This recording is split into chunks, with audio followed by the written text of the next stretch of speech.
Okay, we're back. This is part 2. This is the rice is done. Not it's seasoned, but that's the first seasoning. So we're going to empty this out into the bowl. And the eggs are done as well, so we're going to do that as well. You can't see it, but when I dip inside the bowl, you'll see.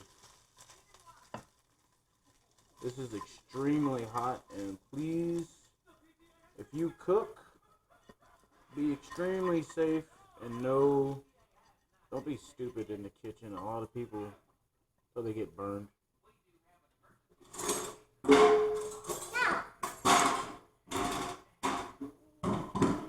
film the video. That's the bowl. Stop. Yeah, you want a napkin?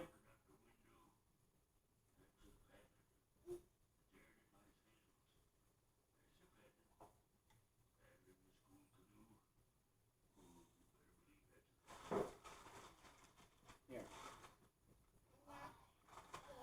That's the napkin. Wipe your face, please. Okay. I need to put these on ice.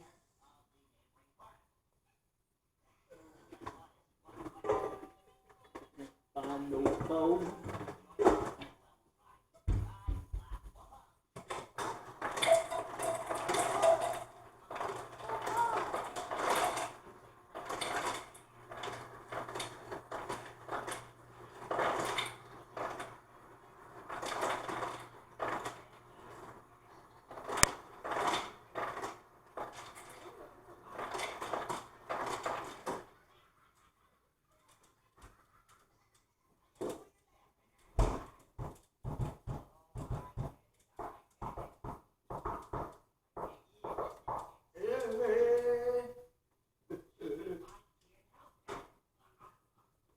Okay.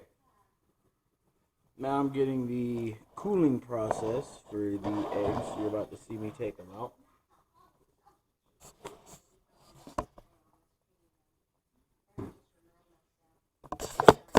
I'm gonna adjust the camera.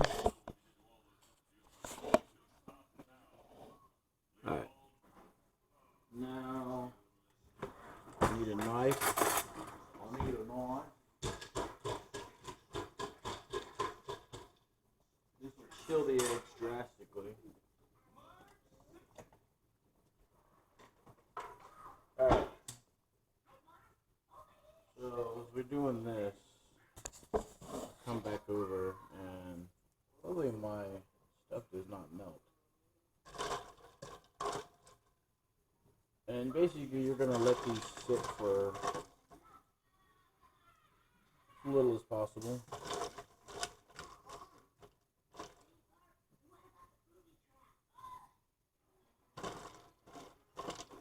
And that's it. I'm just going to slide this over. And now that'll cut for part 2. Part 3 will be me adding the Sazon Goya and the eggs itself. Well, I'll probably already chop them up, because I mean, if y'all want to see me do that video, I'll chop it up and put it in the video, because to show how it's done. But that's all for part 2. That's just how it should look. If you have the white rice, onions, you have the seasonings I put in there, you mix it all up, put the butter. You're going to do the eggs. This is how I cool the eggs. The best way possible to cool the eggs. But like I said, those are the ingredients you're going to need. Sazon Goya, Sazon black pepper, cactus dust Everglades. You're going to need that, white rice and butter. Any type of butter, doesn't matter. You can also use any type of hot sauce, but to have that unique flavor, you need the cactus dust and the Sazon. And the eggs, if you're going to do the fire rice properly. And the onions. Thank y'all for watching. Next video will be combining everything together and me testing it out. Thank y'all.